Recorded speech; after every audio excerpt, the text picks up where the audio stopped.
नमस्कार दोस्तों, स्वागत है आप सभी का आपके अपने चैनल आज स्टडी ऑफिशियल पर।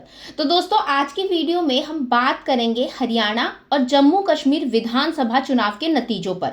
इन चुनाव ने न केवल दोनों राज्यों की राजनीति पर गहरा प्रभाव डाला है, बल्कि इसके राष्ट्रीय राजनीति पर भी बड़े असर दिखने की संभावना है।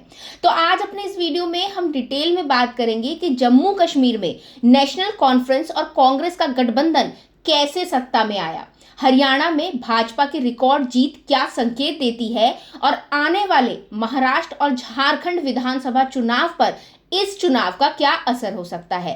साथ ही दोस्तों, हम चर्चा करेंगे कि लोकसभा चुनाव 2024 के परिणामों और उसके बाद की राजनीति समीकरणों पर। तो चलिए शुरू करते हैं हरियाणा से। तो दोस्तों, हरियाणा में भाजपा ने इतिहास रच दिया है। हरियाणा राज्य के गठन के बाद से आज तक कोई भी पार्टी लगातार 3 बार हरियाणा की सत्ता में वापसी नहीं कर सकी थी, लेकिन भाजपा ने इस बार ये कर दिखाया। दोस्तों, हरियाणा की ये जीत भाजपा के लिए बहुत ज्यादा इंपॉर्टेंट मानी जा रही है, खास करके तब जब लोकसभा चुनाव में उन्हें 240 सीटें मिली थी, जो पिछले चुनावों की तुलना में बहुत ही कम थी। अब दोस्तों, भाजपा की ये जीत लोकसभा चुनाव के नतीजों के बाद पार्टी के ग्राफ को सुधारने में मदद करेगी। हरियाणा की जीत से भाजपा को न केवल राजनीतिक बूस्ट मिला है, बल्कि आने वाले महाराष्ट्र और झारखंड विधानसभा चुनावों में भी इसका पॉजिटिव असर देखने को मिल सकता है। साथ ही दोस्तों, हरियाणा में भाजपा के जीतने के पीछे कई कारण हो सकते हैं, जिनमें स्थानीय नेतृत्व की मजबूती, जमीनी स्तर पर काम और विकास की राजनीति को सबसे ऊपर रखना माना जा रहा है। चलिए अब बात करते हैं जम्मू कश्मीर की। तो 15 साल बाद नेशनल कॉन्फ्रेंस और कांग्रेस ने मिलकर यहाँ पे सरकार बनाई है। ये गठबंधन जम्मू कश्मीर की राजनीति में एक बड़ा बदलाव लेकर आया है। चुनाव में दोनों पार्टियों ने मिलकर जबरदस्त प्रदर्शन किया और सत्ता में वापसी की। अब जम्मू कश्मीर की ये राजनीति सिर्फ क्षेत्रीय नहीं बल्कि राष्ट्रीय राजनीति को भी प्रभावित कर रही है। दोनों पार्टियों का ये गठबंधन एक नए राजनीतिक समीकरण को जन्म दे रहा है, जो आने वाले समय में लोकसभा चुनाव 2029 तक भी असर डाल सकता है। चलिए अब बात करते हैं महाराष्ट्र और झारखंड चुनाव पर इसके असर की।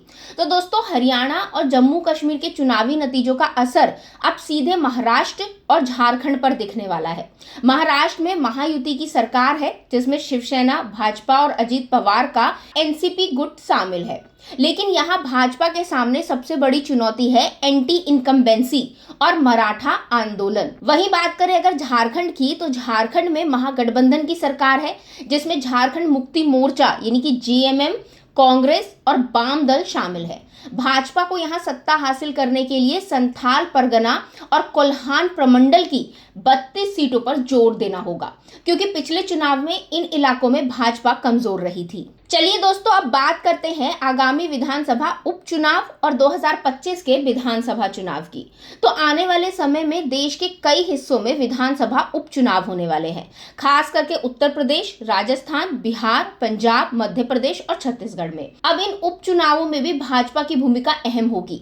इन राज्यों में एंटी इनकम्बेंसी फैक्टर भी काम कर सकता है, लेकिन भाजपा अपने लोकल कैंडिडेट्स और स्थानीय मुद्दों के लिए इस चुनौती से पार पाने की कोशिश करेगी। दोस्तों, दिल्ली में भी विधानसभा चुनाव करीब आ रहे हैं। दिल्ली में आम आदमी पार्टी का पिछले 10 साल से शासन है और भाजपा यहां लगातार चुनौतियों का सामना कर रहा है। लेकिन दोस्तों, हाल ही में शराब नीति घोटाले में आम आदमी पार्टी के मुख्यमंत्री अरविंद केजरीवाल को राजनीतिक संकट में डाल दिया है, जिससे भाजपा को यहां कुछ मौका मिल सकता है। चलिए अब बात करते हैं लोकसभा और अन्य राज्यों के चुनाव की। तो 2024 के लोकसभा चुनाव में भाजपा को बहुमत तो नहीं मिला, लेकिन अपने सहयोगियों के साथ मिलकर पार्टी ने तीसरी बार सत्ता में वापसी की। अब नरेंद्र मोदी जी लगातार तीसरी बार प्रधानमंत्री बने रहे, जो अपने आप में एक बड़ी उपलब्धि है। आंध्र प्रदेश में भाजपा ने चंद्रबाबू नायडू की टीडीपी के साथ सरकार बनाई। ओडिशा में भाजपा ने मोहन चंद्र मांझी के नेतृत्व में पहली बार पूर्ण बहुमत के साथ सरकार बनाई और अरुणाचल प्रदेश में भी पार्टी ने लगातार 3 बार सत्ता में वापसी की। सिक्किम में सिक्किम क्रांतिकारी मोर्चा यानी कि एसकेएम ने सरकार बनाई, जो भाजपा के लिए एक और सहयोगी के रूप में उभरी है। तो दोस्तों, हरियाणा और जम्मू कश्मीर के चुनावी नतीजे सिर्फ इन राज्यों के लिए ही नहीं बल्कि राष्ट्रीय राजनीति के लिए भी बहुत महत्वपूर्ण है। हरियाणा में भाजपा की जीत ने दिखा दिया कि पार्टी का प्रभाव अभी भी बना हुआ है, जबकि जम्मू कश्मीर में कांग्रेस और नेशनल कॉन्फ्रेंस का गठबंधन ये बताता है कि गठबंधन की राजनीति आने वाले समय में और ज्यादा मजबूत हो सकती है। अब आने वाले महाराष्ट्र और झारखंड चुनाव और अन्य राज्यों के उपचुनावों पर भी इस जीत का असर देखने को मिल सकता है। तो दोस्तों आज की वीडियो के लिए बस इतना ही। अगर आपको वीडियो पसंद आया हो तो वीडियो को लाइक करें, शेयर करें, अपनी राय हमें कमेंट के जरिए जरूर बताएं। साथ ही चैनल को सब्सक्राइब करना बिल्कुल ना भूलें। अब मिलेंगे अगले वीडियो में, तब तक के लिए थैंक यू।